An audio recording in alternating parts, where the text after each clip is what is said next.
Hello class 12 students, how are you. अब आज हम एक्सरसाइज 3.4 स्टार्ट करेंगे। एक्सरसाइज 3.3 में हमने बहुत सारी ऑपरेशंस को वहाँ पे हमने पढ़ा था। यूनियन ऑफ सेट्स एंड नहीं सॉरी इंट्रोडक्शन ऑफ मैट्रिक्स में, है ना। इंट्रोडक्शन ऑफ मैट्रिक्स में काफ़ी चीज़ें क्लियर कर चुके हैं। तो मैट्रिक्स में किस तरह के मैट्रिक्स थे, यूनिवर्सल, वेन डायग्राम, बहुत सारी चीज़ें हमने यहाँ पढ़ी। और इससे पहले एक्सरसाइज में वेन डायग्राम्स को क्लियर किया। तो वहाँ पर अगर आपको कोई प्रॉब्लम रही हो उन डायग्राम्स को बनाने में या उससे संबंधित एनी प्रॉब्लम आपको रही हो तो आप मुझसे यहाँ पर डिस्कस कर सकते हैं। मुझसे मेरा जो नंबर है उस पर डायरेक्टली आप पूछते भी हैं मुझसे, तो और चीज़ों को क्लियर कर सकते हैं, कोई नो प्रॉब्लम इसमें। और उसका मैं सॉल्यूशन आपको संडे को दे ही देता हूँ। बट फिर भी आपको वैसे चाहता तो यही हूँ कि मैं आपको तुरंत सॉल्यूशन दूँ, बट बहुत सारे व्यस्तता होने के कारण मैं आपको सॉल्यूशन संडे को कर देता हूँ। तो वो चीज़ें हैं, आप कंटिन्यू रहिए उन चीज़ों के लिए, आप पूछते रहिए। तो आज हम एक्सरसाइज 3.4 यहाँ पर हम स्टार्ट करेंगे। एक्सरसाइज 3.4 में जो मैट्रिक्स है उसका एक नया फॉर्म है यहाँ पे, थोड़ा सा डिफरेंट है, थोड़ा समझने में शायद प्रॉब्लम हो सकता है, बट मैं कोशिश करूँगा पूरी तरह आपको समझ में आए। लेकिन आप जो है ना इसको ध्यान से पढ़िएगा। इन्वर्स ऑफ ए मैट्रिक्स मतलब किसी भी जो आव्यूह दिया है उसका व्युत्क्रम। यहाँ इन्वर्स का मतलब व्युत्क्रम है, आपकी बुक्स में व्युत्क्रम लिखा है क्योंकि बहुत सारे स्टूडेंट्स हिंदी मीडियम से हैं, तो आपके उसमें व्युत्क्रम लिखा हुआ है। इन्वर्स ऑफ मैट्रिक्स में क्या लिखा हुआ है, व्युत्क्रम ऑफ, मतलब आव्यूह का व्युत्क्रम। अब आव्यूह का व्युत्क्रम को हम नोट करते हैं ए इक्वल ए इनवर्स। कैसे नोट करते हैं, A equal A inverse. A inverse हमें निकालना है, इसका मतलब क्या है, व्युत्क्रम निकालना है। मेथड क्या है, एलिमेंट्री ऑपरेशन, प्रारंभिक रूपांतरण इन ए मैट्रिक्स, है ना, in A matrix, transformation. Okay, elementary operation in A matrix, transformation method से या एलिमेंट्री मेथड से एक ही चीज़ होती है, या हिंदी में कहें प्रारंभिक रूपांतर करें और रूपांतर करके उसको हम सॉल्व करें तो हमें वो ए इनवर्स मिल जाता है। ठीक है, तो इसके 3 फॉर्मुलेशन है, यानी 3 ऑपरेशंस हैं, उनके द्वारा हम उसको सॉल्व करते हैं एक्सरसाइज को। सबसे पहले इंटरचेंज, आपस में बदलना, मल्टीप्लिकेशन, गुणन करना, एडिशन, जोड़ना, ये सारी चीज़ें रहेंगी, सब्ट्रैक्शन भी रहेगा। तो आपस में कैसे बदलते हैं, कैसे गुणा करते हैं, कैसे जोड़ते हैं, है ना। अगर चाहें तो हम कह सकते हैं सब्ट्रैक्शन भी इसमें ऐड रहता है ना। सब्ट्रैक्शन मतलब घटाना। तो सारी चीज़ें हैं कि कैसे हम करते हैं। तो जैसे हम क्वेश्चंस को पढ़ते जाएंगे इन सब चीज़ों को क्लियर करते जाएंगे। एक क्वेश्चन हम ले लेते हैं यहाँ पे एक्सरसाइज 3.4 का।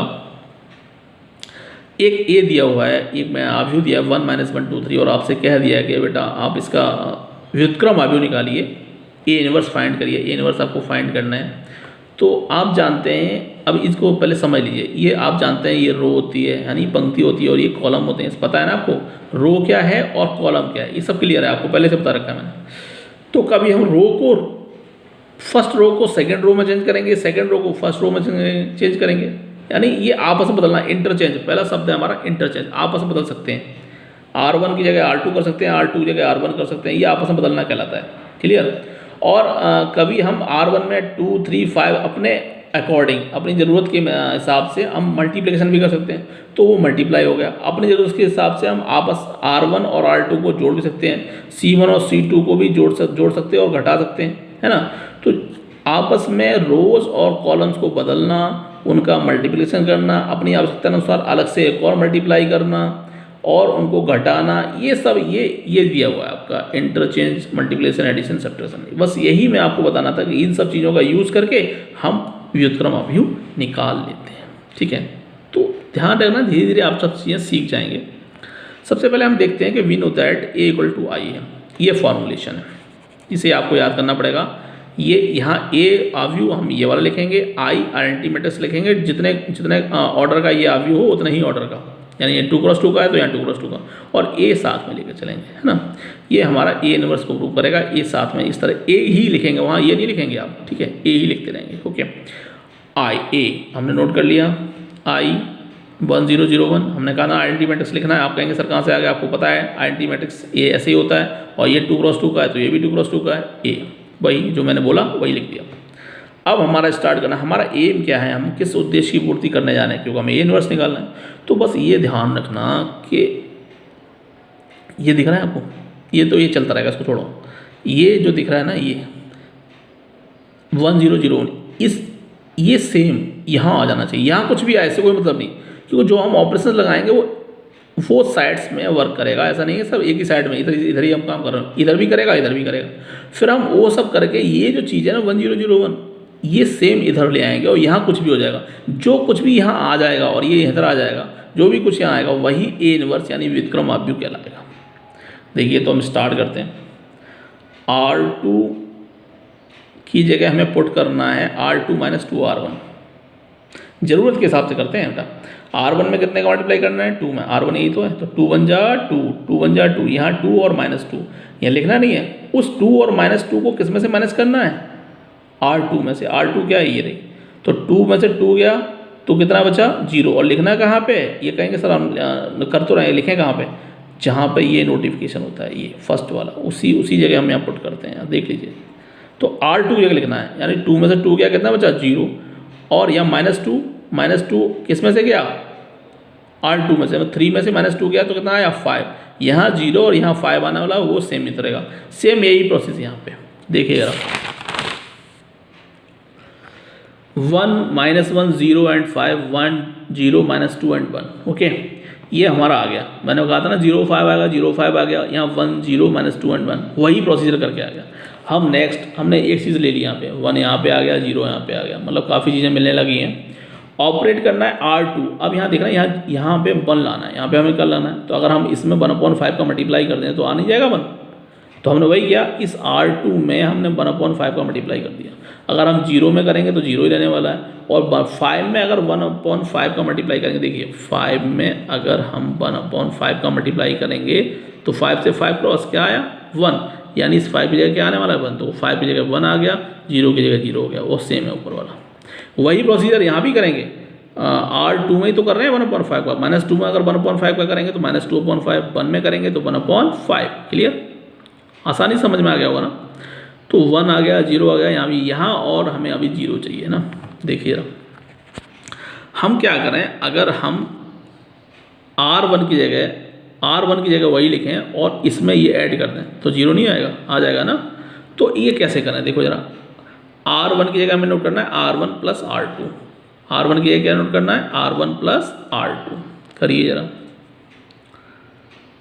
R1 + R2। देखिए, और R1 की जगह रखना है तो 1 + 0 क्या हो गया? 1 + 0 1 ही रहा, -1 और 1 क्या हो गया? 0 हो गया। 0 1 तो आपको वैसे ही लिखना है। ऐसे ही 1 और -2/5 क्या हो गया? 3/5 है ना। और 0 और 1/5 क्या हो गया? 1/5। ये सेम ही लिखना है। तो ये यहाँ ऐसे आ गया।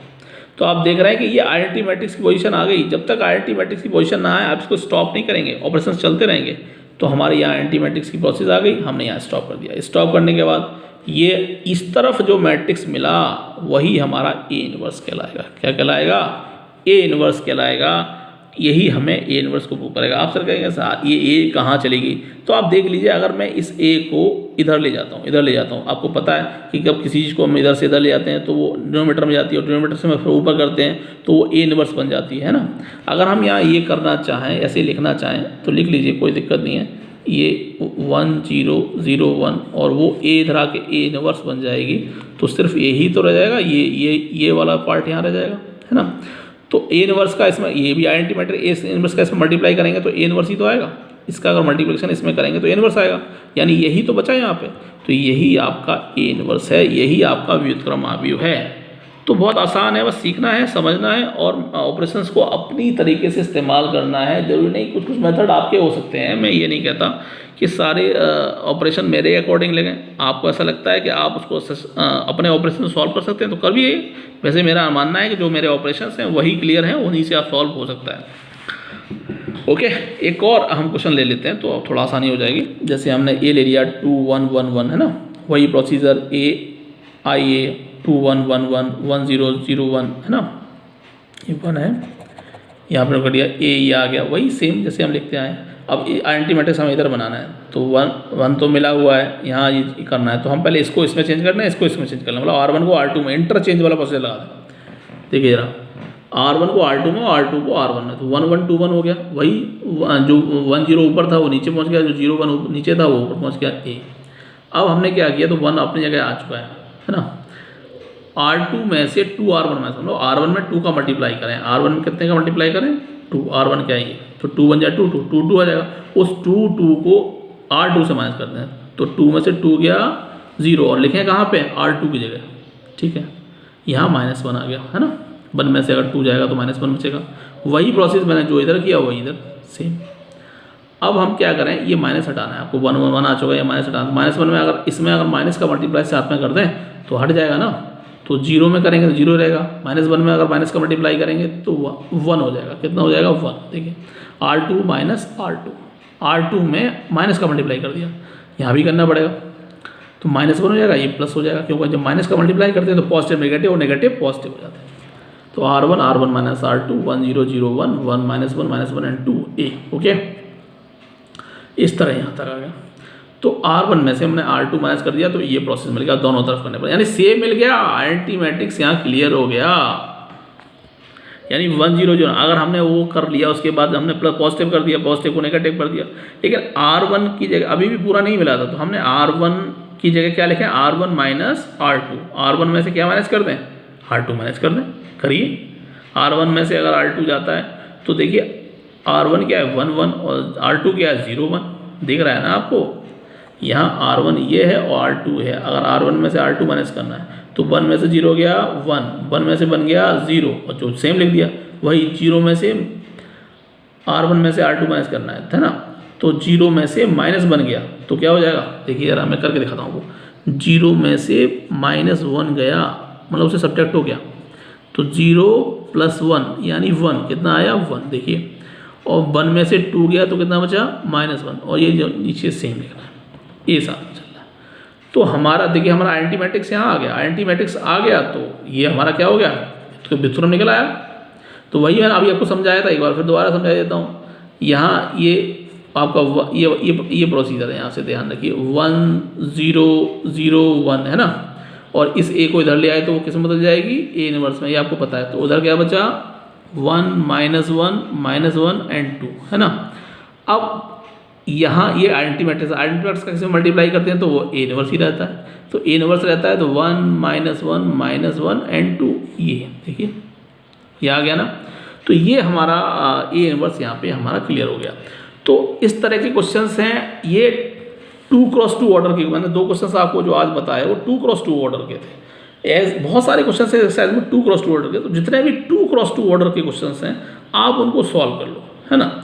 वैसे तो एक और मेथड है जिसके द्वारा हम इसे सॉल्व कर सकते हैं, बट आपके जो यूपी बोर्ड की जो नया सिलेबस है उसमें अब एनसीईआरटी ने, जब हम पढ़ते थे उस टाइम में दूसरा था, लेकिन अब जो है चेंज कर दिया है। तो चेंज करने में ये एलिमेंट्री ऑपरेशंस लगाती हैं, इससे क्या थोड़ा सा प्रोसेस छोटा हो जाता है और आसानी से हम निकाल लेते हैं, बट वो प्रोसेस थोड़ा सा लंबा है, लॉन्ग है, तो हम उसका यूज़ नहीं करते। लेकिन वो बेसिकली एक ही फॉर्मुलेशन पर डिपेंड है, बट ये थोड़ा सा आपको अपने इस माइंड्स का ज़्यादा यूज़ करना पड़ता है और उस तरह निकाल सकते हैं। तो वो बेहतर है जिसमें हम मस्तिष्क का इस्तेमाल करें। अच्छा, और क्योंकि मैथमेटिक्स को तो हमने यही जाना है कि मैथ्स में तो आप जितना रिवीजन कर पाएंगे, जितनी चीज़ों को जान पाएंगे, समझ पाएंगे, और उतना ही हम आसानी से सॉल्व कर पाएंगे, है ना।